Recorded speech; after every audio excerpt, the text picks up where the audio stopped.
Tu veux une vérité qui coupe net? Ta vie ne suit pas ta foi, elle suit ton système. Et ton système, aujourd'hui, est gouverné par ton humeur. Tu dis que tu veux avancer, mais tu laisses comment tu te sens décider si tu pries, si tu travailles, si tu te disciplines, si tu grandis, si tu tiens ta parole. Tu appelles ça être humain. Le ciel appelle ça être instable. Et tant que ton humeur est sur le trône, ton plan restera au cimetière. Parce que l'humeur aime le confort, et la destinée exige la constance. Tu peux être oint et pourtant désorganisé. Tu peux être rempli de révélations et pourtant vide de résultats. Tu peux parler de percée et vivre en pilote automatique. Ce n'est pas un problème de potentiel, c'est un problème de gouvernement intérieur. Écoute-moi bien, ton ennemi le plus dangereux n'est pas toujours un démon qui t'attaque dans la nuit. C'est une voix douce, familière, qui te murmure le matin. Pas aujourd'hui, pas maintenant. Tu n'as pas envie.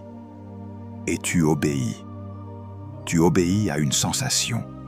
Tu obéis à une fatigue. Tu obéis à une émotion passagère, comme si c'était une instruction divine. Puis, tu demandes à Dieu de bénir une journée que tu n'as même pas dirigée. Tu veux une récolte sans semence, une transformation sans répétition, un changement sans structure. Mais le royaume ne se bâtit pas avec des élans. Le royaume se bâtit avec des décisions tenues. La parole est claire et elle ne flatte pas ton instabilité. L'homme irrésolu est inconstant dans toutes ses voies. Jacques chapitre 1, versets 6 à 8. Inconstant, pas seulement dans la prière, dans toutes ses voies, dans sa vision, dans sa discipline, dans ses relations, dans son travail, dans son caractère. Et l'inconstance n'est pas une faiblesse légère, c'est une porte ouverte à la confusion. Parce que quand tu changes tous les jours, tu ne construis rien. Tu recommences, tu répares, tu t'excuses, tu promets, tu t'enflammes, puis tu retombes. Et tu appelles ça une saison. Non, c'est un cycle. Et le cycle s'appelle humeur. Aujourd'hui, je viens te récupérer dans ce piège. Je ne suis pas venu caresser ta conscience. Je suis venu rétablir l'ordre. Tu ne suivras plus ton humeur. Tu suivras ton plan. Tu ne demanderas plus à ton corps la permission d'obéir à Dieu. Tu ne demanderas plus à tes émotions la permission de devenir discipliné. Tu vas reprendre l'autorité sur toi-même, parce que c'est là que commence la vraie délivrance. Quand ton esprit gouverne ta chair, quand ta vision gouverne ta sensation, quand ton engagement gouverne ton envie. Si ce message te parle, ne le consomme pas comme une vidéo de plus. Fais-en une décision. Laisse un like maintenant. Abonne-toi. Non pas pour me faire plaisir, mais comme un acte public. Tu choisis la structure. Tu choisis la constance. Tu choisis la discipline. Et reste jusqu'au bout, parce qu'à la fin, je prierai pour que Dieu écrase l'ancien toi et établisse un nouvel ordre en toi. Le problème principal de l'homme n'est pas les démons, ce n'est pas l'environnement, ce n'est pas ta famille, ce n'est pas ton quartier, ce n'est pas ton passé. Le problème principal de l'homme, c'est qu'il ne sait pas se gouverner. Et tant que tu ne te gouvernes pas, tu peux changer de ville, changer d'église, changer d'amis, changer de travail, changer de saison, changer de prophète. Tu transporteras le même chaos intérieur. Parce que tu n'as pas besoin d'un nouveau décor. Tu as besoin d'un nouveau gouvernement. Tu as été formé à chercher un coupable externe, parce que c'est plus confortable. Accuser un démon te soulage. Accuser ta famille te donne une excuse. Accuser le système te donne une raison de rester immobile. Mais la vérité est plus tranchante. Dieu ne bénit pas une vie que tu refuses de diriger. Dieu ne gouverne pas à ta place ce que tu as reçu la responsabilité de gouverner. C'est pour cela que beaucoup prient longtemps et avancent peu. Ils veulent une délivrance, mais ils refusent une discipline. Ils veulent une visitation, mais ils fuient avec la structure. Ils veulent une percée, mais ils protègent leur désordre. Tu dis, je suis attaqué. Peut-être, mais tu es surtout indiscipliné. Tu dis, je suis fatigué. Peut-être, mais tu es surtout désorganisé. Tu dis, je n'ai pas le temps. Ce n'est pas vrai. Tu as le même nombre d'heures que ceux qui bâtissent. Tu n'as pas un problème de temps. Tu as un problème de priorité et de maîtrise. Tu dis, je n'ai pas la force. Souvent, tu as la force, mais tu la dépenses dans ce qui ne produit rien. Tu la donnes à la distraction, au scrolling, aux discussions sans fruit, aux pensées répétitives, à la procrastination déguisée en repos. Et ensuite, tu accuses le diable d'avoir volé ton énergie. Non. Tu l'as déposée toi-même sur l'autel de l'inutile. Il y a des combats spirituels réels. Il y a des oppressions. Il y a des portes ouvertes.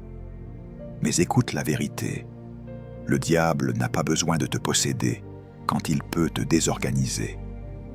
Il n'a pas besoin de te détruire par un grand scandale quand il peut te ruiner par de petites incohérences quotidiennes.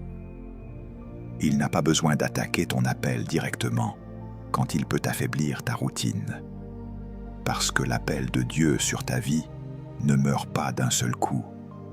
Il saigne lentement quand tu vis sans structure. Et beaucoup confondent ce saignement lent avec une saison difficile, alors que c'est une absence de discipline. Tu dois comprendre ceci. Le ciel te donne une vision, mais la terre te demande une méthode. Dieu peut te montrer ta destinée en 1 minute, mais tu devras la construire sur des mois, des années et des décisions répétées. Et ces décisions répétées ne peuvent pas dépendre de ton humeur. Parce que l'humeur est un enfant capricieux. Un jour, elle veut. Un jour, elle ne veut pas. Un jour, elle est motivée. Un jour, elle est vide. Un jour, elle est tonfire. Un jour, elle est froide. Si tu la laisses conduire, elle te fera faire demi-tour au milieu du désert, juste parce qu'elle ne le sent plus. Or, ta destinée n'est pas un sentiment. Ta destinée est un mandat. Regarde l'Écriture. Dieu n'a jamais bâti un peuple avec des gens qui suivent leurs émotions. Il a bâti avec des hommes et des femmes qui apprennent l'obéissance. Noé n'a pas construit l'arche parce qu'il était inspiré chaque matin. Il l'a construite parce qu'il était engagé. Abraham n'a pas marché parce qu'il se sentait toujours courageux. Il a marché parce qu'il a cru et qu'il a obéi. Joseph n'a pas tenu en Égypte parce qu'il était toujours heureux. Il a tenu parce qu'il avait une colonne intérieure. Daniel n'a pas prié parce que c'était agréable. Il a prié parce que c'était sa loi de vie. Jésus lui-même n'a pas vaincu le désert par une émotion. Il a vaincu par la parole, par la maîtrise, par la constance, par l'obéissance. Et voilà la révélation centrale. Beaucoup veulent des résultats spirituels sans discipline personnelle. Ils veulent la paix, mais ils nourrissent le chaos. Ils veulent la clarté, mais ils vivent dans la confusion. Ils veulent une direction, mais ils refusent la routine. Ils veulent entendre Dieu, mais ils ne savent pas se taire. Ils veulent une vie alignée, mais ils ne savent pas tenir une décision. Tu ne peux pas appeler attaque ce qui est en réalité une absence d'entraînement. La discipline personnelle, ce n'est pas seulement un principe de développement personnel, c'est un principe spirituel. Parce que la discipline, c'est la capacité de dire à ton âme « Tu ne décideras pas aujourd'hui ». C'est la capacité de dire à ton corps « Tu ne seras pas le maître ». C'est la capacité de dire à ton humeur « Tu n'as pas le droit de voter ».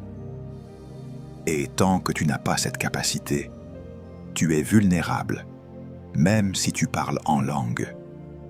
Parce que tu peux prier fort et vivre faible. Tu peux crier « Seigneur » et rester indiscipliné. Et l'indiscipline finit toujours par humilier l'onction, parce qu'elle expose tes contradictions. Ne te mens plus. Tu n'as pas besoin d'une nouvelle délivrance chaque semaine. Tu as besoin d'un nouveau standard chaque jour. Le plus grand miracle que Dieu veut faire dans ta vie, ce n'est pas toujours de changer tes circonstances. C'est de changer ton système. Parce que quand ton système change, tes circonstances finissent par suivre. Quand ton gouvernement intérieur change, tes résultats deviennent prévisibles. Et ce que tu appelles miracle devient simplement la conséquence d'une vie structurée. Donc, je te le dis clairement, et je le dis avec amour, mais sans sucre. Si tu veux une destinée différente, tu dois devenir une personne différente. Et la personne différente naît dans la discipline, pas dans l'émotion. La personne différente naît dans l'ordre, pas dans l'excitation. La personne différente naît dans les choix répétés, pas dans les prières occasionnelles. Tu peux continuer à chercher des causes externes, mais tu seras toujours fatigué. Ou tu peux accepter cette vérité. Le champ de bataille principal, c'est toi. Ton manque de discipline personnelle est le sabotage le plus fréquent de ta destinée. Maintenant, tu as deux options. Soit tu prends cette parole et tu la ranges comme une inspiration, soit tu la transformes en décret sur ta vie. Et si tu es prêt à la transformer en décret, alors on va entrer dans la profondeur. Comprendre la discipline, non pas comme une punition, mais comme un entraînement qui t'élève. Alors écoute attentivement, parce que ce que je vais te dire va corriger une image fausse que tu portes depuis longtemps. La discipline n'est pas une punition. La discipline est un entraînement. La punition vise à faire payer le passé. L'entraînement vise à préparer l'avenir. Et tant que tu vois la discipline comme une sanction, tu la fuis. Mais le jour où tu comprends qu'elle est un outil de construction, tu la recherches. Dieu ne discipline pas pour humilier. Dieu discipline pour former. Le royaume ne fonctionne pas avec des gens brillants mais instables. Il fonctionne avec des personnes entraînées. La discipline, c'est la capacité de faire ce qui doit être fait, même quand ton corps résiste, même quand ton âme n'est pas enthousiaste, même quand ton humeur est absente. Ce n'est pas de la dureté, c'est de la maturité. Un enfant agit selon ce qu'il ressent. Un adulte agit selon ce qu'il a décidé. Et spirituellement, beaucoup sont encore des enfants, non parce qu'ils manquent de dons, mais parce qu'ils manquent de discipline. Ils veulent être conduits par l'esprit, mais ils sont dominés par leurs impulsions. Or, l'esprit ne crie pas. L'esprit conduit calmement. Et seuls les disciplinés savent reconnaître cette conduite. La discipline est la monnaie de la destinée. Tu peux payer en prière, tu peux payer en larmes, tu peux payer en jeûnes occasionnels. Mais si tu ne paies pas en discipline quotidienne, ta destinée reste bloquée. Chaque niveau de ta destinée a un prix précis, et ce prix n'est presque jamais spectaculaire. Il est répétitif, il est silencieux, il est exigeant. Il s'appelle constance. Ce que tu refuses de faire chaque jour te coûtera très cher demain. Ce que tu acceptes de faire chaque jour te libérera progressivement. La discipline ne produit pas toujours une joie immédiate, mais elle produit une liberté durable. Le potentiel sans discipline devient frustration. Tu sais pourquoi tu es souvent agité intérieurement. Ce n'est pas parce que tu manques de capacité. C'est parce que tu sais ce que tu pourrais devenir, mais tu refuses de faire ce qu'il faut pour y arriver. Et cette tension intérieure crée de l'irritation, de la comparaison de la jalousie, de la fatigue mentale. Tu portes un futur que ton présent ne soutient pas encore. Et tant que la discipline ne rattrape pas le potentiel, le cœur se fatigue. Beaucoup de personnes sont épuisées non par le travail, mais par l'écart entre ce qu'elles savent et ce qu'elles vivent. L'inspiration sans discipline devient une illusion. Tu peux être touché par une prédication, bouleversé par une vidéo, transporté par une prière. Mais si tu ne traduis pas cette inspiration en structure, elle se dissipera. L'inspiration est une étincelle. La discipline est le feu entretenu. L'inspiration te montre ce qui est possible. La discipline te permet de l'atteindre. Si tu cours après l'inspiration sans bâtir la discipline, tu vivras dans un cycle émotionnel dangereux. Excité aujourd'hui, vide demain, coupable après-demain, puis à nouveau excité. Et tu appelleras cela la vie spirituelle. Non, c'est une instabilité spirituelle. La prière sans discipline devient inefficace. Ce n'est pas que Dieu n'écoute pas, c'est que tu ne soutiens pas ce que tu demandes. Tu pries pour la paix, mais tu refuses d'organiser ta vie. Tu pries pour la clarté, mais tu refuses la solitude et le silence. Tu pries pour la croissance, mais tu refuses la lecture et l'apprentissage. Tu pries pour l'élévation, mais tu refuses la rigueur. Dieu ne se contredit pas. Il ne donnera pas par la prière ce que tu refuses par la discipline. La prière aligne ton esprit. La discipline aligne ton quotidien. Et quand les deux marchent ensemble, la puissance devient stable. Comprends ceci. La discipline n'enlève pas ta liberté, elle la crée. Aujourd'hui, tu crois être libre parce que tu fais ce que tu veux. En réalité, tu es esclave de tes envies. Tu manges quand ton corps crie. Tu dors quand ton corps décide. Tu procrastines quand ton émotion domine. Tu parles quand ton impulsion monte. Ce n'est pas de la liberté, c'est une absence de maîtrise. La vraie liberté commence quand tu peux dire non à toi-même, quand tu peux différer une satisfaction, quand tu peux tenir une décision même quand personne ne regarde. Là, tu deviens dangereux pour le chaos. La discipline te transforme de l'intérieur avant de changer tes résultats. Elle forge ton caractère avant de changer tes circonstances. Elle t'apprend à te lever même quand tu n'as pas envie. Elle t'apprend à rester concentré même quand tu es distrait. Elle t'apprend à continuer même quand tu n'as pas de résultats immédiats. Et c'est exactement ce type de personne que Dieu peut utiliser durablement. Parce que Dieu ne confie pas des responsabilités éternelles à des personnes émotionnellement instables. Ne te trompe pas. La discipline n'est pas un don. C'est une décision répétée. Elle ne descend pas du ciel. Elle se construit sur la terre. Elle ne vient pas par une imposition des mains. Elle vient par une imposition de standards. Chaque jour, tu décides ce que tu acceptes et ce que tu refuses. Chaque jour, tu votes soit pour ton futur, soit pour ton confort. Et ces votes quotidiens finissent par élire la personne que tu deviens. Le royaume de Dieu n'est pas contre la joie, mais il est contre la paresse déguisée en spiritualité. Il n'est pas contre le repos, mais il est contre le désordre. Il n'est pas contre l'émotion, mais il refuse qu'elle gouverne. Dieu cherche des hommes et des femmes qui comprennent que la discipline est un acte d'adoration. Se lever quand c'est difficile, obéir quand c'est inconfortable, continuer quand c'est silencieux. Voilà ce qui attire le respect du ciel. Si tu comprends cela, alors ta perspective change. Tu ne vois plus la discipline comme un fardeau, mais comme une clé. Tu ne la vois plus comme une contrainte, mais comme une porte.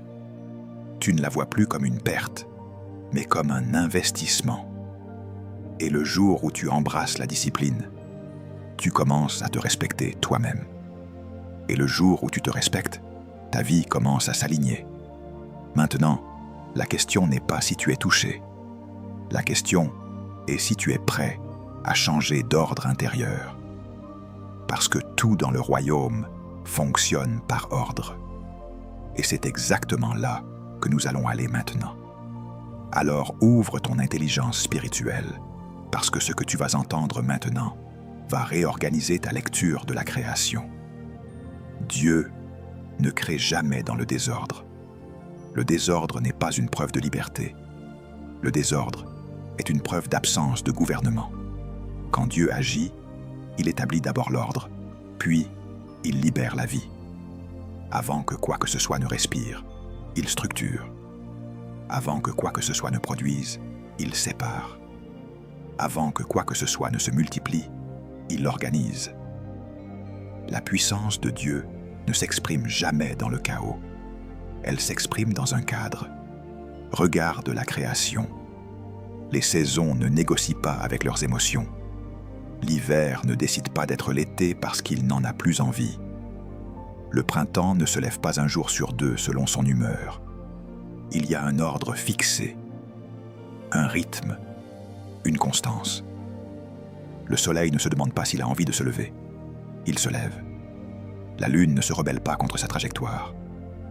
Les étoiles ne se déplacent pas au hasard. Les océans ont des limites. Ils sont puissants, mais ils obéissent. La mer pourrait engloutir les continents, mais elle s'arrête là où Dieu lui a dit de s'arrêter. Pourquoi ? Parce que même la puissance a besoin de limites pour rester bénédiction. La Bible dit que Dieu n'est pas un Dieu de désordre, mais de paix. Et la paix biblique n'est pas l'absence de conflit. C'est l'harmonie de ce qui est à sa place. La paix, c'est quand chaque chose occupe la position pour laquelle elle a été créée. Quand ton esprit dirige, quand ton âme s'aligne, quand ton corps obéit. Le problème n'est pas que tu sois fatigué. Le problème est que tout en toi parle en même temps. Tes émotions crient, tes désirs tirent, tes peurs freinent, tes pensées s'éparpillent, et personne ne gouverne. Là où il n'y a pas d'ordre, il n'y a pas de paix. Il n'y a que de la confusion. Reviens à Genèse. La terre était informe et vide. Il n'y avait pas encore de structure. Et que fait Dieu ? Il ne commence pas par remplir. Il commence par séparer. Il sépare la lumière des ténèbres. Il sépare les eaux d'en haut et les eaux d'en bas. Il sépare la mer et la terre. La séparation précède la manifestation. Tant que tout est mélangé, rien ne fonctionne. Tant que tes priorités sont mélangées, ton énergie est diluée. Tant que tes journées sont sans frontières claires, ta vie devient floue. Dieu ne remplit jamais ce qu'il n'a pas d'abord ordonné. Puis Dieu parle. Et sa parole ne crée pas seulement des choses, elle crée des systèmes. Il ne dit pas seulement qu'il y ait de la lumière. Il établit un cycle. Un soir, un matin, un premier jour. Le temps devient structuré. Le rythme devient sacré. Et à partir de ce moment, la vie peut croître. Ce n'est pas un détail théologique. C'est un principe éternel. Là où le temps n'est pas géré, la destinée est gaspillée. Là où les jours ne sont pas structurés, les années se perdent. Et maintenant, regarde l'homme. Dieu le crée avec un libre arbitre. C'est là que le problème commence. Tout le reste de la création obéit automatiquement à l'ordre divin. L'homme, lui, doit choisir l'ordre. Il peut vivre aligné ou vivre dispersé. Il peut honorer le rythme ou le violer. Il peut organiser sa vie ou la laisser dériver. Et Dieu respecte ce choix. C'est pour cela que tu peux aimer Dieu sincèrement et pourtant vivre dans le désordre. Ce n'est pas parce que Dieu a échoué, c'est parce que tu n'as pas encore instauré l'ordre. Le libre arbitre est un privilège dangereux, parce qu'il te donne le pouvoir de désobéir à ta propre destinée. Dieu ne force pas l'ordre, il l'enseigne, il l'invite, il le révèle, mais il ne l'impose pas. Et tant que tu refuses l'ordre, tu te prives toi-même des résultats. Le ciel est prêt. Les principes sont établis. Les lois sont actives. Mais ta vie reste bloquée parce que tu veux la liberté sans la structure. Or, dans le royaume, la structure précède toujours la liberté durable. Tu dois comprendre ceci. Le désordre attire l'épuisement. L'ordre attire la grâce. Ce n'est pas que Dieu aime plus les disciplinés. C'est que les disciplinés se positionnent là où la grâce peut circuler. Quand tout est mélangé, la grâce fuit. Quand tout est clair, la grâce s'installe. Quand tes journées sont floues, ton esprit est lourd. Quand tes décisions sont claires, ton esprit respire. Ce que tu appelles parfois pression spirituelle est simplement le poids d'une vie sans ordre. Dieu a donné à l'homme une mission avant de lui donner une compagne. Il lui a donné un jardin à garder avant de lui donner une relation à gérer. Pourquoi? Parce que sans ordre intérieur, même les bénédictions deviennent un fardeau. Beaucoup demandent plus, alors qu'ils ne gèrent pas ce qu'ils ont déjà. Plus de responsabilité sans plus d'ordre ne produira pas l'élévation. Cela produira l'effondrement. Le ciel est sage. Il attend que l'ordre soit établi avant d'augmenter la charge. Si tu veux que Dieu te fasse confiance avec plus, commence par mettre de l'ordre dans le peu, dans tes heures, dans tes habitudes, dans tes pensées, dans tes engagements, dans tes paroles. Le chaos n'est pas spirituel. Le chaos est une porte ouverte à la confusion. Et la confusion affaiblit l'autorité. Parce que voilà la vérité suivante, et elle est capitale. On ne dirige jamais au-delà de ce qu'on se dirige soi-même. L'autorité extérieure est toujours le reflet d'une discipline intérieure. Et c'est exactement là que nous allons maintenant. Alors écoute ceci avec gravité, parce que ce que je vais dire maintenant détermine si tu seras un suiveur toute ta vie ou un porteur d'autorité. On ne dirige jamais au-delà de ce qu'on se dirige soi-même. Jamais. L'autorité n'est pas un titre que l'on reçoit. L'autorité est une conséquence. Elle est le fruit visible d'un gouvernement invisible. Avant que quelqu'un ne te suive à l'extérieur, quelque chose doit déjà t'obéir à l'intérieur. Et si tes pensées te désobéissent, si tes habitudes te dominent, si tes émotions te manipulent, tu peux parler fort, tu peux prêcher, tu peux motiver, tu peux ordonner, mais ton autorité sera creuse. Elle fera du bruit, mais elle ne produira pas de transformation durable. Le leadership commence toujours dans le secret. Il commence quand tu fais ce que tu as décidé, même quand personne ne regarde. Il commence quand tu respectes ton propre emploi du temps. Il commence quand tu honores ta parole, même quand il serait plus confortable de te justifier. Beaucoup veulent diriger des équipes, des familles, des ministères, des projets, mais ils ne savent pas diriger leur sommeil, leur bouche, leur concentration, leur temps. Et le royaume est cohérent.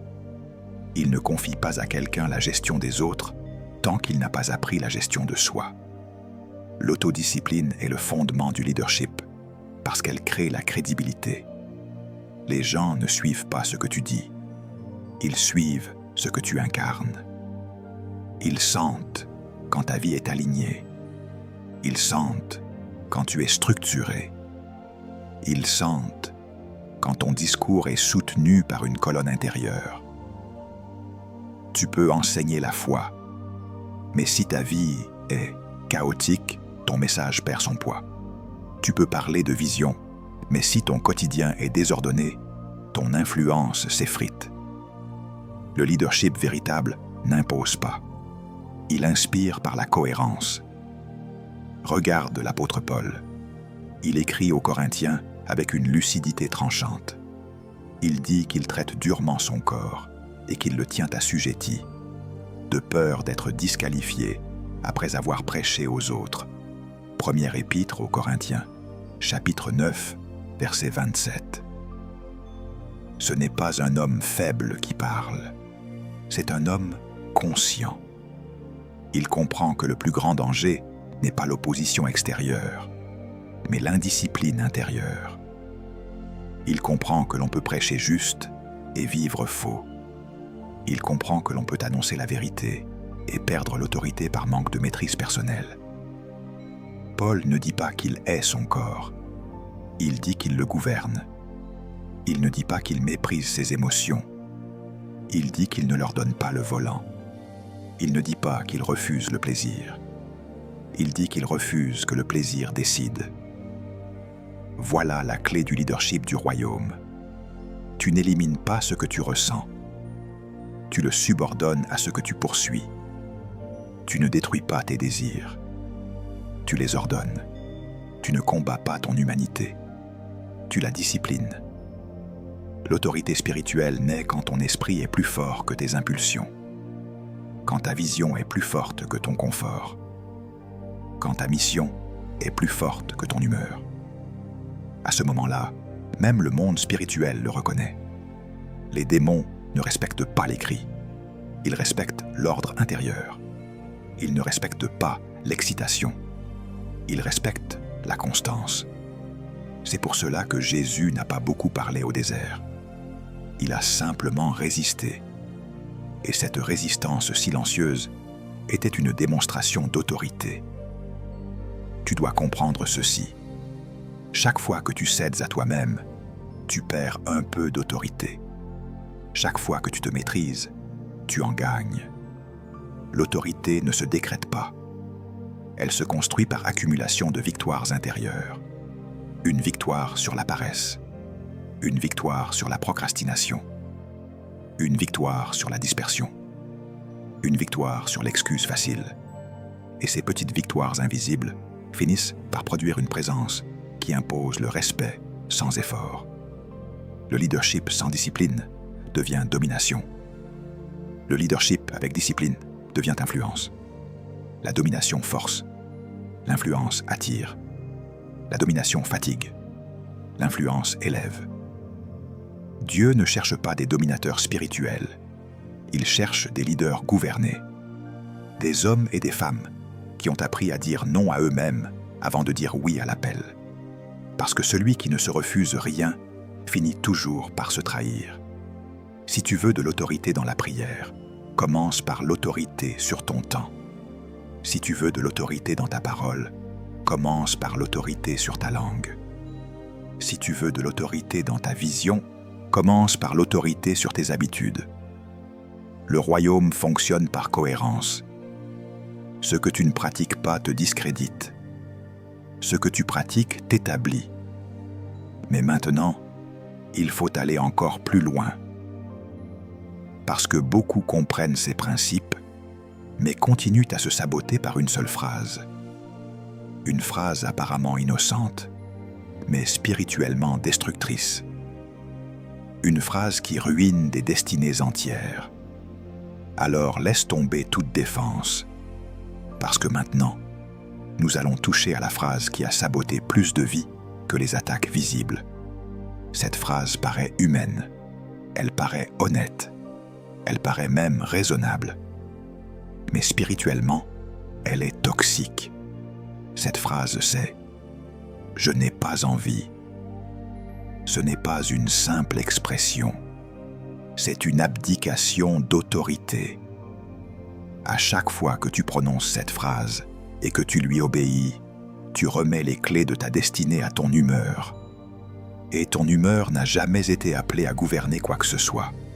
« Je n'ai pas envie » est une phrase destructrice parce qu'elle transforme une sensation passagère en loi permanente. L'envie est volatile. Elle apparaît et disparaît. Elle dépend de la fatigue, du contexte, de la météo intérieure. Le plan, lui, est constant. Le plan ne se lève pas fatigué. Le plan ne change pas parce que tu as mal dormi. Le plan n'est pas affecté par ton niveau d'énergie. Le plan existe pour te porter précisément les jours où tu n'as pas envie. Quand tu suis ton humeur, tu avances seulement quand c'est facile. Quand tu suis ton plan, tu avances même quand c'est lourd. Et ce sont ces jours-là qui construisent vraiment ta vie. Les émotions sont de mauvais leaders. Elles sont excellentes comme indicateurs, mais catastrophiques comme décideurs. Une émotion te dit comment tu te sens. Elle ne te dit jamais ce que tu dois faire. Si tu la mets au volant, elle te fera zigzaguer. Un jour enthousiaste, le lendemain démotivé. Un jour engagé, le lendemain absent. Un jour spirituel, le lendemain sec. Et tu appelleras cela être authentique. Non, c'est être instable. Le royaume ne se bâtit pas sur l'authenticité émotionnelle. Il se bâtit sur la fidélité décisionnelle. Le but est constant. Les sentiments fluctuent. C'est une loi. Ton appel ne change pas selon ton humeur. Ta mission ne se met pas en pause parce que tu te sens vide. Ta destinée ne négocie pas avec ta fatigue. Elle attend que tu te lèves quand même. Quand tu comprends cela, tu arrêtes de demander à ton corps comment il se sent. Tu lui dis ce que tu as décidé. Tu arrêtes de demander à ton âme si elle s'est motivée. Tu lui rappelles ce qui est important. Tu cesses de vivre en réaction. Tu entres dans la gouvernance. Beaucoup de gens ont confondu la sincérité avec la soumission à leurs émotions. Ils disent « Je préfère être vrai, je fais les choses quand je le sens ». Ce qu'ils appellent vérité est souvent une paresse déguisée. La vérité biblique ne consiste pas à exprimer ce que tu ressens. Elle consiste à aligner ce que tu ressens avec ce que Dieu a dit. Jésus n'a pas dit à Gethsémanée « Je fais selon ce que je ressens ». Il a dit « Non pas ma volonté, mais la tienne ». Voilà la discipline suprême, soumettre l'émotion à la mission. Quand tu dis « je n'ai pas envie », pose-toi cette question. Envie de quoi exactement? Envie de rester dans le connu, envie d'éviter l'inconfort, envie de préserver ton énergie à court terme. L'envie protège toujours le présent. Le plan, lui, protège l'avenir. Si tu choisis toujours ce qui te soulage maintenant, tu trahiras ce que tu veux devenir. Et si tu choisis ce qui te structure maintenant, tu te remercieras plus tard. Chaque fois que tu choisis ton plan contre ton humeur, tu fais un dépôt dans ton futur. La discipline gouverne les émotions. Elle ne les écrase pas. Elle les remet à leur place. Elle leur dit « Tu peux parler, mais tu ne décides pas. » Quand tu es discipliné, tu peux être triste et avancer quand même. Tu peux être fatigué et prier quand même. Tu peux être découragé et lire quand même. Tu peux être frustré et planifier quand même. Et quelque chose de puissant se produit alors. Tes émotions commencent à suivre. Parce que les émotions respectent la constance. Elles se rééduquent par l'action répétée. Quand tu attends qu'elles te motivent, elles te dominent. Quand tu agis sans leur permission, elles finissent par s'aligner. Il faut que tu entendes ceci clairement. Tu n'es pas faible parce que tu ressens des choses. Tu es faible quand tu leur obéis systématiquement. La maturité spirituelle ne consiste pas à ne plus ressentir. Elle consiste à ne plus être dirigé. Le Saint-Esprit ne travaille pas avec des gens parfaits. Il travaille avec des gens disciplinés. Des gens qui ont compris que l'obéissance précède souvent le sentiment, que la joie vient après l'action, que la clarté vient après l'engagement. Regarde ta vie honnêtement. Combien de fois as-tu abandonné quelque chose de bon simplement parce que tu ne le sentais plus? Combien de routines ont commencé avec passion et sont mortes par manque de structure? Combien de décisions ont été prises dans l'émotion et regrettées dans la durée? Ce ne sont pas des attaques. Ce sont des choix émotionnels non gouvernés. Et la bonne nouvelle, c'est que cela peut changer. Pas demain, aujourd'hui. Le jour où tu décides que ton plan est plus important que ton humeur, tu reprends le pouvoir. Tu n'as pas besoin d'être motivé pour être discipliné. La motivation est instable. La discipline est fiable. Tu n'as pas besoin d'avoir envie pour obéir. Tu as besoin d'avoir décidé. La vie que tu veux ne sera jamais construite par ce que tu ressens, mais par ce que tu répètes. Et ce que tu répètes devient ton caractère. Et ton caractère devient ton avenir. Si tu veux sortir définitivement de l'esclavage émotionnel, il reste une étape cruciale. Comprendre comment la transformation réelle se construit, non pas dans les grandes déclarations, mais dans les habitudes quotidiennes. Parce que la destinée ne se révèle pas seulement dans les moments spirituels. Elle se fabrique dans l'emploi du temps. Alors écoute ceci avec une attention totale, parce que beaucoup parlent de destinée comme d'un mystère céleste, alors qu'elle est souvent écrite noir sur blanc dans ton emploi du temps. La destinée ne se manifeste pas d'abord dans les visions spectaculaires. Elle se construit dans les habitudes ordinaires. Ce que tu fais chaque jour est plus prophétique que ce que tu déclares occasionnellement. Tes habitudes parlent plus fort que tes prières ponctuelles. Elles annoncent déjà la personne que tu deviens, même si tu refuses encore de la regarder en face. La destinée se construit dans l'emploi du temps, parce que le temps est la matière première de la vie. Dieu ne t'a pas donné ta destinée directement. Il t'a donné des jours.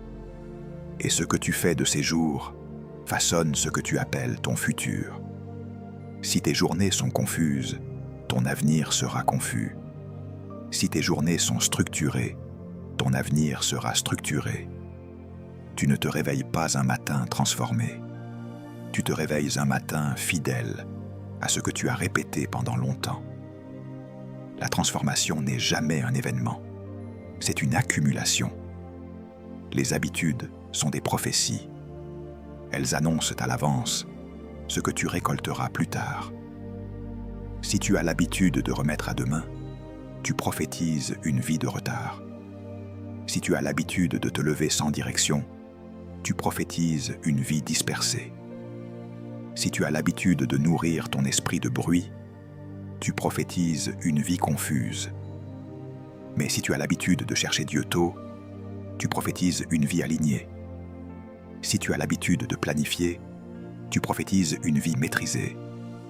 Si tu as l'habitude de lire, d'apprendre, de te taire, de réfléchir, tu prophétises une vie de profondeur. Ne te trompe pas. Les habitudes ne sont pas neutres. Elles sont soit créatrices, soit destructrices.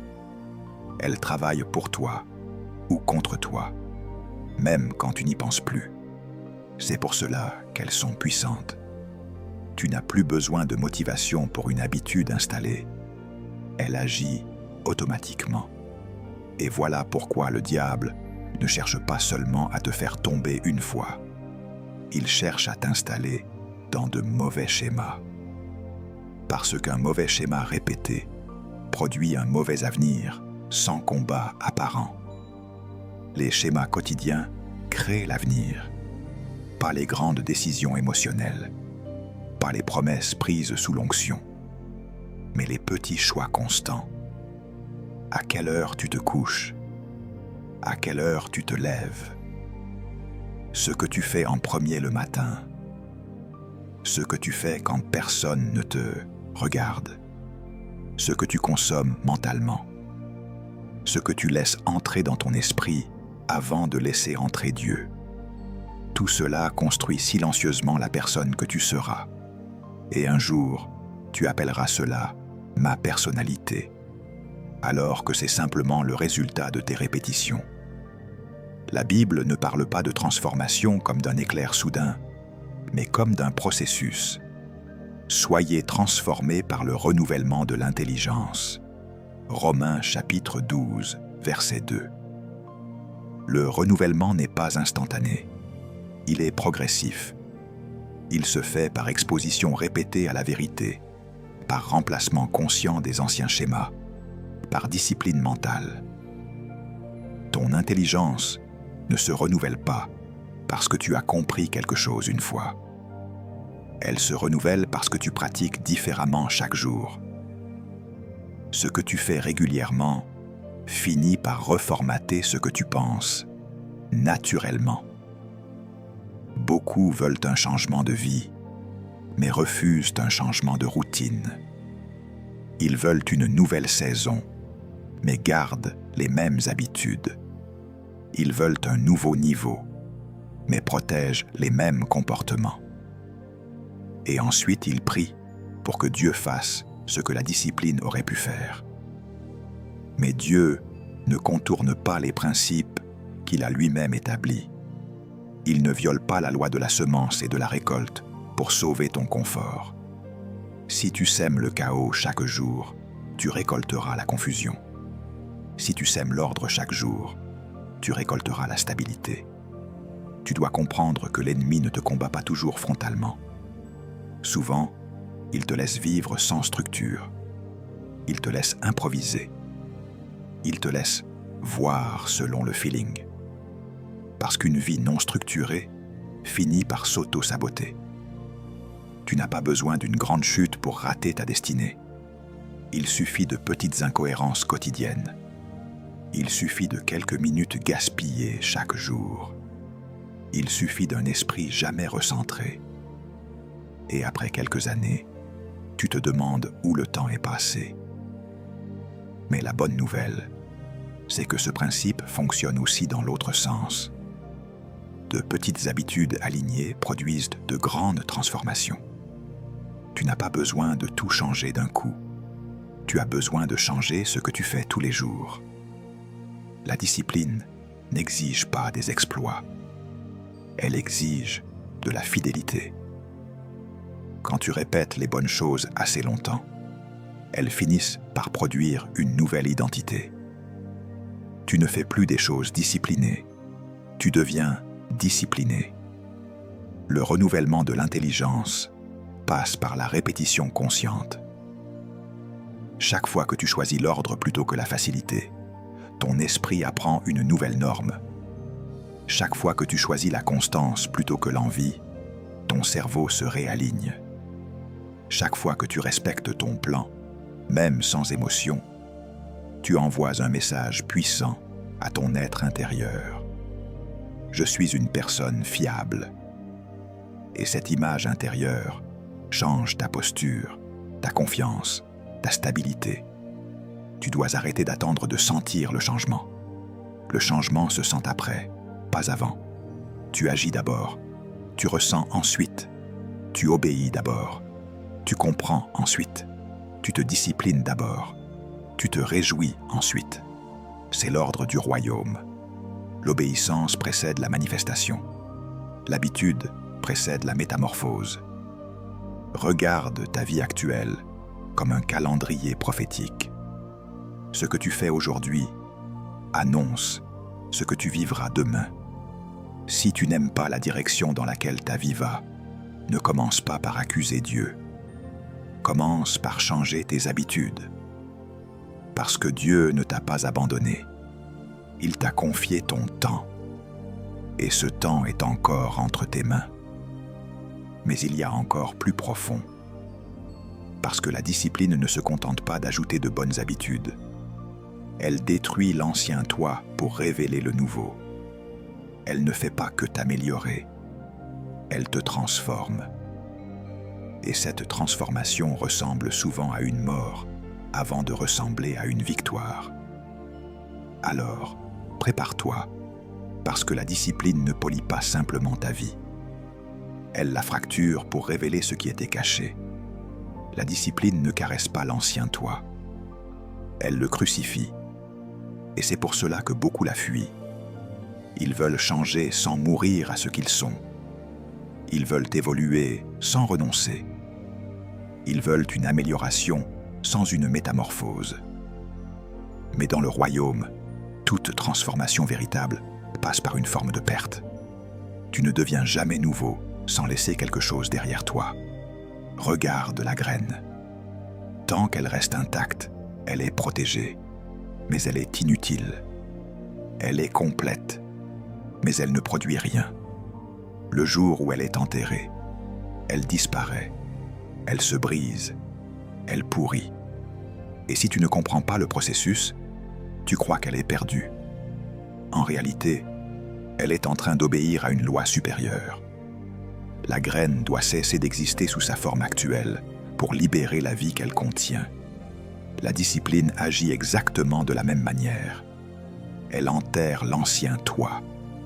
Elle te prive de certains conforts. Elle te coupe de certaines habitudes. Elle te fait perdre certaines facilités. Et tu appelles cela souffrance, alors que c'est une transition. Le cocon n'est pas une prison, c'est une chambre de transformation. Mais pour la chenille, il ressemble à une faim. Elle ne peut plus ramper. Elle ne peut plus manger comme avant. Elle ne peut plus vivre selon ses anciens réflexes. Tout ce qui faisait sa vie est suspendu. Et pourtant, c'est dans cet enfermement volontaire que l'identité change. La discipline est ce cocon. Elle limite volontairement tes options. Elle restreint ton accès à certaines distractions. Elle t'impose des frontières. Et tu résistes parce que tu confonds limite et oppression. Mais sans limite, il n'y a jamais de transformation. Il n'y a que de la répétition. Le sculpteur ne négocie pas avec le marbre. Il frappe, il enlève, il taille. Il brise ce qui n'appartient pas à la forme finale. Le marbre ne devient pas statue en ajoutant. Il devient statue en perdant. Chaque coup semble violent, mais chaque coup est précis. Et la discipline fonctionne ainsi. Elle enlève ce qui est en trop. Elle enlève les heures perdues. Elle enlève les excuses. Elle enlève les habitudes inutiles. Elle enlève les relations qui dispersent. Elle enlève les comportements qui affaiblissent. Et tu cries parce que tu perds quelque chose, sans voir ce que tu es en train de devenir. Le papillon ne regrette jamais la chenille. Mais la chenille, si elle avait une voix, supplierait pour rester ce qu'elle connaît. Voilà pourquoi la discipline fait peur. Elle t'emmène vers une version de toi que tu ne contrôles pas encore. Elle t'emmène vers une identité que tu n'as pas encore expérimentée. Et l'inconnu fait toujours peur à la chair. Mais l'esprit sait où il va. La discipline est la preuve que tu fais confiance au futur que Dieu a prévu, plus qu'au confort que tu maîtrises aujourd'hui. La métamorphose par la discipline détruit l'ancien soi. Pas parce que l'ancien soi est mauvais, mais parce qu'il est insuffisant pour le niveau suivant. Ce qui t'a permis de survivre ne te permettra pas de régner. Ce qui t'a aidé à tenir ne t'aidera pas à diriger. Il y a des versions de toi qui étaient nécessaires hier, mais qui deviennent des obstacles aujourd'hui. Et la discipline vient mettre fin à ces versions sans demander leur avis. C'est là que beaucoup abandonnent. Ils aiment l'idée du papillon, mais ils détestent le cocon. Ils veulent la statue, mais refusent le bruit du marteau. Ils veulent la moisson, mais protègent la graine. Ils veulent la gloire, mais refusent l'ordre. Pourtant, chaque grand changement visible est précédé d'une destruction invisible. Dieu ne révèle jamais le nouveau sans démanteler l'ancien. Il ne superpose pas, il remplace. Quand tu entres dans une saison de discipline sérieuse, tu as parfois l'impression de perdre ta spontanéité, ta légèreté, ton plaisir immédiat. En réalité, tu es en train de perdre ta dépendance au chaos. Tu es en train de perdre ton attachement à l'instable. Tu es en train de perdre ta version fragile. Et cette perte est une victoire déguisée, parce que ce que tu perds était en train de te limiter. La discipline ne te rend pas dur, elle te rend solide. Elle ne t'enlève pas ta joie. Elle te donne une joie stable. Elle ne t'éteint pas. Elle te concentre. Elle ne te vole pas ta personnalité. elle révèle ton identité. Le jour où tu acceptes que l'ancien toi doit mourir pour que le nouveau vive, tu cesses de résister au processus. Et quand tu cesses de résister, la transformation s'accélère. Tu dois entendre ceci clairement. Tu ne peux pas garder les mêmes habitudes et espérer devenir quelqu'un d'autre. Tu ne peux pas protéger ton ancien confort et entrer dans une nouvelle dimension. La discipline est le feu qui sépare ce qui est périssable de ce qui est durable. Et ce feu, s'il est accepté, ne détruit pas ta destinée. Il la révèle. Maintenant, tout cela resterait de la théorie si nous ne descendions pas sur la terre. Parce que la transformation ne se vit pas dans des concepts. Elle se vit dans des choix concrets, répétés, visibles. Et c'est là que beaucoup échouent. Ils comprennent, mais ils n'appliquent pas. Alors maintenant, on arrête de parler en théorie. Parce que la vérité que tu n'appliques pas devient une condamnation silencieuse. La transformation devient réelle quand elle descend dans ton quotidien. Pas dans tes intentions, pas dans tes prières seules, dans tes gestes, dans tes horaires, dans tes choix concrets. La discipline n'est pas spirituelle parce qu'elle est invisible. Elle est spirituelle parce qu'elle est incarnée. La transformation devient mathématiquement prévisible quand tu introduis des lois simples, répétées, non négociables. Se lever tôt n'est pas une question de moralité. C'est une question de domination. Celui qui gagne le matin gagne la journée. Le matin est un territoire stratégique. C'est le moment où ton esprit est encore vierge du bruit du monde. Si tu donnes ce moment à Dieu, à la réflexion, à la planification, tu établis un ordre qui influencera tout le reste. Si tu donnes ce moment à la distraction, tu laisses le chaos écrire le scénario de ta journée. Tu n'as pas besoin de te lever tôt pour être religieux. Tu dois te lever tôt pour être intentionnel. Prier n'est pas un geste mystique isolé. C'est un réalignement quotidien. La prière discipline ton esprit à écouter avant d'agir. Elle te rappelle que tu n'es pas le centre. Mais attention, prier sans structure devient une fuite émotionnelle. La prière disciplinée est courte, régulière, fidèle. Elle ne dépend pas de ton humeur. Elle dépend de ton engagement. Tu pries parce que tu as décidé de rester aligné, pas parce que tu te sens inspiré. Et plus tu pries sans attendre une émotion, plus ta sensibilité spirituelle devient stable. Lire n'est pas une activité intellectuelle, c'est un acte de reprogrammation. Ce que tu ne nourris pas s'affaiblit. Si tu ne nourris pas ton esprit, il sera nourri par le bruit, les opinions, les peurs collectives. Lire la parole, lire des livres qui élèvent, lire pour comprendre et non pour consommer, c'est discipliner ton intelligence. Et une intelligence disciplinée devient un instrument puissant entre les mains de Dieu. Tu ne peux pas vivre une vie élevée avec une pensée négligée. Planifier n'est pas un manque de foi, c'est une preuve de maturité. Dieu planifie. Il annonce la fin dès le commencement. L'absence de plan n'est pas de la spiritualité, c'est de l'improvisation chronique. Quand tu planifies, tu retires le pouvoir à l'humeur. Tu décides à l'avance ce que tu feras quand tu seras fatigué. Tu décides à l'avance ce que tu feras quand tu seras découragé. Tu construis une route pour les jours difficiles. Et cette route t'empêche de t'égarer quand l'émotion monte. Éliminer les distractions est un acte de guerre spirituelle.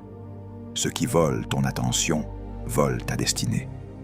Chaque notification inutile, chaque discussion sans but, chaque consommation excessive d'images, de vidéos, d'informations, fragmente ton esprit. Et un esprit fragmenté ne peut pas porter une vision claire. Tu ne peux pas suivre ton plan si ton attention est constamment kidnappée. La discipline commence par le courage de dire non. Non à ce qui n'est pas mauvais, mais inutile. Non à ce qui ne nourrit pas. Non à ce qui te maintient occupé sans te faire avancer. Quand tu mets ces éléments ensemble, quelque chose de puissant se produit. Ta transformation devient prévisible. Pas mystique, prévisible. Si tu te lèves tôt régulièrement, ta clarté augmente. Si tu pries régulièrement, ta paix s'installe. Si tu lis régulièrement, ta pensée s'élève. Si tu planifies régulièrement, ton stress diminue. Si tu élimines régulièrement les distractions, ta concentration revient. Ce n'est pas une promesse émotionnelle, c'est une loi. Et les lois ne respectent pas les excuses. Tu dois comprendre ceci. La discipline ne te demande pas d'être parfait. Elle te demande d'être fidèle.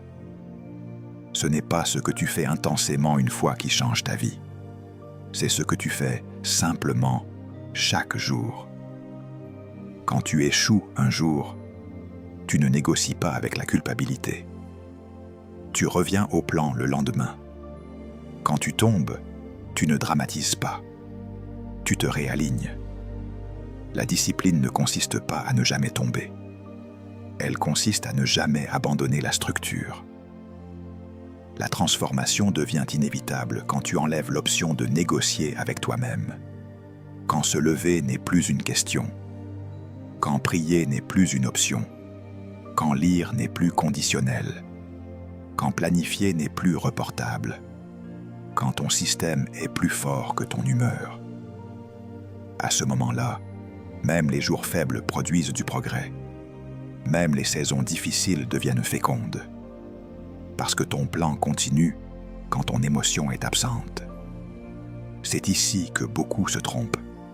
Ils attendent d'être motivés pour agir. Les personnes transformées agissent jusqu'à ce que la motivation suive. L'action précède l'émotion. Toujours. Tu n'attends pas d'avoir faim pour manger sainement. Tu manges sainement pour rééduquer ton appétit. Tu n'attends pas d'avoir envie pour te discipliner. Tu te disciplines pour rééduquer ton envie. Ce que tu pratiques devient ton désir. Si tu fais cela assez longtemps, tu n'auras plus besoin de te forcer. Parce que ton identité aura changé. Tu ne feras plus des choses disciplinées. Tu seras une personne disciplinée. Et quand ton identité change, tes résultats changent sans effort supplémentaire. Tu ne luttes plus contre toi-même. Tu coopères avec la personne que tu es devenue. Voilà pourquoi la transformation est mathématiquement prévisible. Parce qu'elle obéit à des lois simples, constantes, accessibles. Pas réservées à une élite spirituelle. Réservées à ceux qui acceptent l'ordre. Ceux qui suivent leur plan, pas leur humeur. Ceux qui ont compris que la liberté véritable naît de la structure acceptée. Maintenant, il reste une chose. Toutes ces vérités doivent t'amener à un point précis. Une décision, pas demain, pas la semaine prochaine, aujourd'hui. Parce que sans décision, même la meilleure révélation s'évapore. Tu n'as plus le droit de dire que tu ne savais pas. Tu n'as plus le droit de te réfugier derrière l'inspiration passagère. Tu n'as plus le droit de confondre compréhension et transformation. Parce qu'à partir d'aujourd'hui, ta vie va répondre à une seule question. Qui gouverne? Ton humeur ou ton plan? Ton confort ou ta vision? Ton impulsion ou ta mission? Il n'y a pas de terrain neutre. Chaque jour, quelqu'un décide. Soit tu décides consciemment, soit tes émotions décident par défaut. Ne te mens pas. Tu sais exactement ce que tu dois changer. Tu sais quelle heure tu dois reprendre. Tu sais quelle distraction tu dois couper. Tu sais quelle discipline tu dois restaurer. Tu sais quelle structure tu as abandonnée. Et ce savoir n'est pas là pour te culpabiliser. Il est là pour t'appeler. Parce que Dieu ne parle jamais pour informer. Il parle pour provoquer une décision. Aujourd'hui, tu ne promets rien à personne. Tu prends une décision intérieure. Une décision calme, ferme, non négociable. Tu décides que ton plan devient plus sacré que ton humeur. Tu décides que même les jours sans émotion, tu avanceras. Tu décides que tu ne chercheras plus à te sentir prêt pour obéir. Tu obéiras pour devenir prêt. Tu décides que tu cesseras de vivre comme une réaction et que tu commenceras à vivre comme une direction. Ne dis pas « demain ». Demain est l'allié préféré de l'échec. Le royaume fonctionne avec aujourd'hui. Aujourd'hui, si tu entends sa voix, n'endurcis pas ton cœur. Aujourd'hui, tu choisis l'ordre. Aujourd'hui, tu choisis la discipline. Aujourd'hui, tu choisis de suivre ton plan, pas ton humeur. Et ce choix, même s'il est invisible, va déplacer des années devant toi. Maintenant, ferme les yeux si tu le peux. Respire.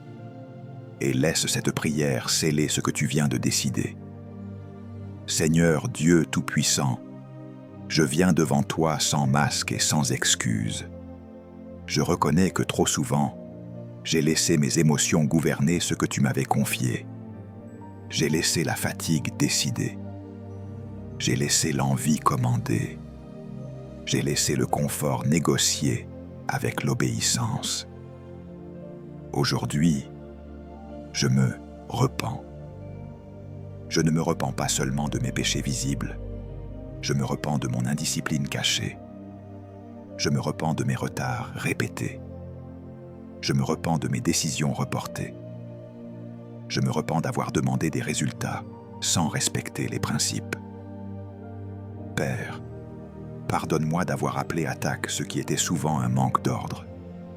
Pardonne-moi d'avoir prié pour des choses que je n'étais pas prêt à soutenir par la discipline. Pardonne-moi d'avoir méprisé les petites obéissances quotidiennes, alors qu'elles étaient les clés de ma transformation. Aujourd'hui, je te demande un esprit de discipline.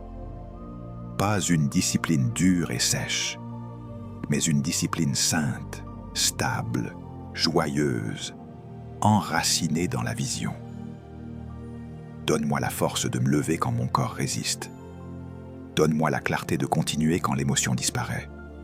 Donne-moi la constance de tenir mes engagements quand personne ne regarde. Seigneur, aligne mon esprit, mon âme et mon corps. Que mon esprit dirige, que mon âme s'aligne, que mon corps obéisse. Je refuse désormais de vivre fragmenté. Je reçois un ordre intérieur nouveau, un ordre divin, un ordre qui attire la paix, un ordre qui attire la grâce, un ordre qui attire la stabilité. Je déclare que mes habitudes changent à partir d'aujourd'hui. Je déclare que mon temps est sanctifié. Je déclare que mon attention est restaurée. Je déclare que mon esprit est renouvelé. Je déclare que je ne suis plus esclave de ce que je ressens, mais serviteur fidèle de ce que tu m'as confié. Je m'engage devant toi, non pas par émotion, mais par décision. Je suivrai le plan que tu mets dans mon cœur. Je suivrai l'ordre que tu établis dans mes journées. Je suivrai la discipline qui protège ma destinée. Même quand je n'ai pas envie, même quand c'est silencieux, même quand les résultats tardent. À partir d'aujourd'hui, je ne vis plus selon mon humeur. Je vis selon mon appel. Je ne marche plus selon mes sensations. Je marche selon ma mission. Et je sais que tu honoreras cette décision parce que tu honores ceux qui s'honorent eux-mêmes par l'obéissance. Au nom de Jésus. Amen.